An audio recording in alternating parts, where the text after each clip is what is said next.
On July 10th, 2019, LEGO Star Wars The Skywalker Saga was publicly announced for the first time. The release date was announced to be in 2020, but as 2020 came and went, no game was released. After almost 3 years of delay, disappointment, and waiting, on April 5th, 2022, the game finally released.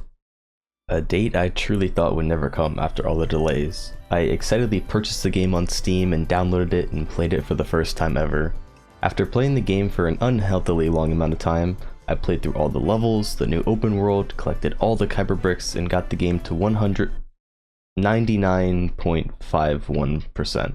I'll talk more about that in a bit. So now that I've played through the entire game, I would like to give my thoughts on it, breaking it down into 10 different categories: visuals, voice acting, story mode, open world, length, difficulty, combat, glitch presence, charm, and finally, my overall rating of the game.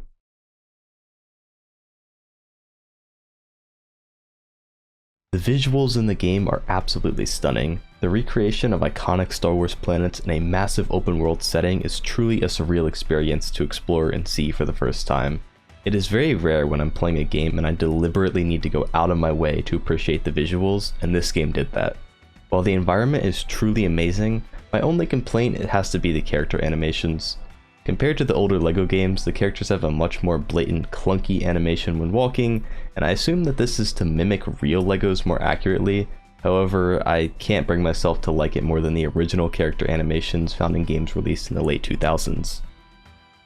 Everything considered, I'm gonna have to give the visuals a 9.5 out of 10. The game is truly something special from a visual side, and with no doubt in my mind is the best looking LEGO game ever made.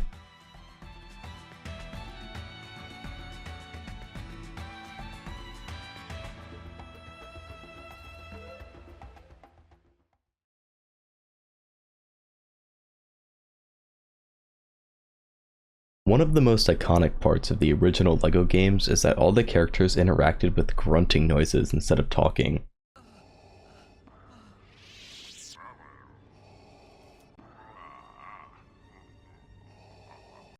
Upon the release of LEGO Batman 2 in 2012, the game switched over to voice acting instead. What is considered to be a very unpopular decision by people who played the games, they decided to permanently stick with this decision, Skywalker Saga included. And while I can agree that in most games the voice acting is arguably not very good, TT Games really went above and beyond when it came to voice acting in this game. Not only did they get actors from the actual movies to do voices of some of the characters, the dialogue is fast-paced with good humor. And while I can say there are definitely some questionable line choices, Anakin, Chancellor Palpatine is evil! From my point of view, the Jedi are evil! the game still did a fantastic job with the voice acting. And if you truly despise voice acting, they even added a setting to bring back the mumbling voice acting style. However, I prefer playing with the dialogue in this game. Overall, 9 out of 10.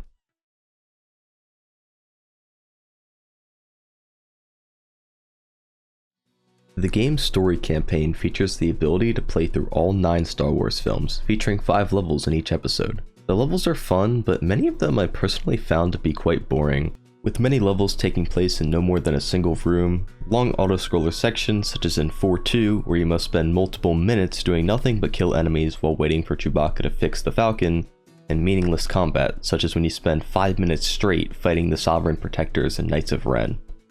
With that said though, there are definitely some levels with redeemable qualities. I really enjoyed playing the levels for the most part, I just felt I was not blown away by most of them. I'm gonna have to give the main story campaign a 7.5 out of 10.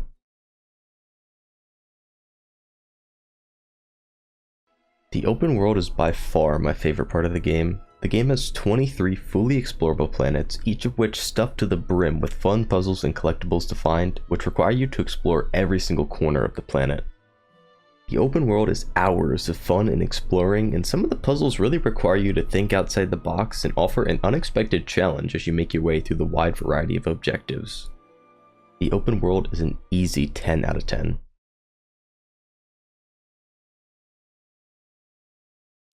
It took me just over 70 hours to fully beat the game, however I was deliberately going through the game faster than the average person would.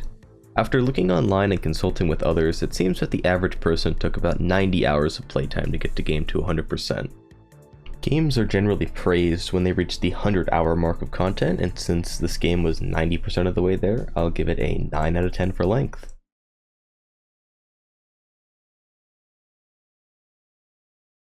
Difficulty is a hard thing for me to gauge, as it really depends on what you're doing. If you're playing through the main storyline, the game is generally pretty easy, and is what you'd expect out of a LEGO game. It's not meant to be very hard after all. However, the open world offered some insane challenges. Some of the puzzles were insanely hard.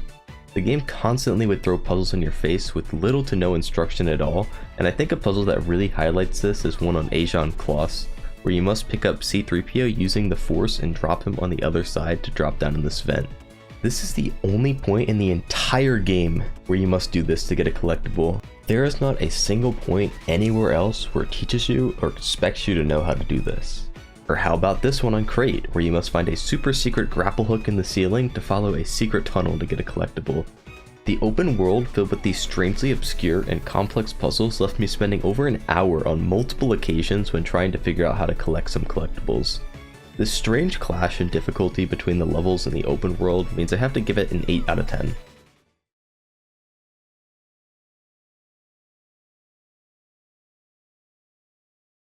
This game features a complete combat overhaul, allowing you to do combos, special attacks, and has a wide variety of cool ways for you to defeat your foes. However, all these cool combos fall apart when you realize the most effective way to kill enemies is to just spam the default attack. And even then, with the exception of bosses, most enemies have such low health that they just die before you even get a chance to do anything cool anyways. So while the combat system is really cool, these flaws make me only able to give it a 7 out of 10.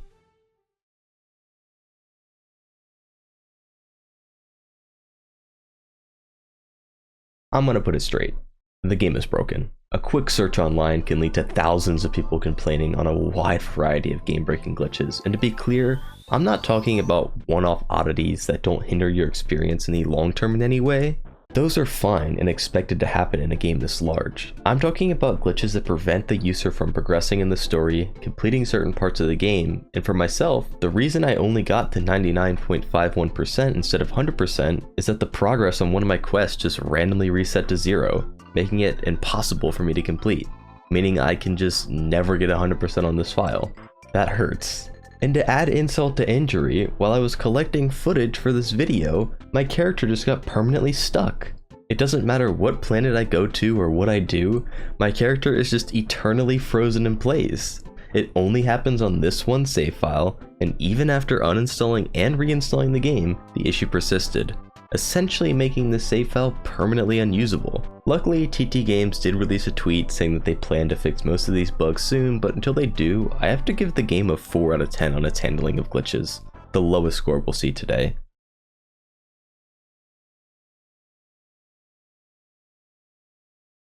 It's a LEGO game. Of course it'll have charm. LEGO games are always so keen to detail down to the smallest things to really give you a magical experience when playing it. And this game is no exception. From the perfectly placed music down to the instantly iconic designs of the planets, I really felt immersed in the game, and because of this, it's an easy 10 out of 10 for that classic LEGO charm. Overall, if we take all of our scores and add them up, we get a 74 out of 90. My general rating of the game before making this video was a 9 out of 10, so adding that on we get a final score of 83 out of 100. I really enjoyed this game, and playing it to 99.51% was one of the most fun gaming experiences I've had in a really long time. If the game were to fix all the game-breaking glitches, my score would easily break into the 90s, which really goes to show how good of a game this is. I honestly would recommend this game to any gamer, even if you don't like Star Wars or LEGO games. I hope you guys enjoyed my review, and thanks for watching.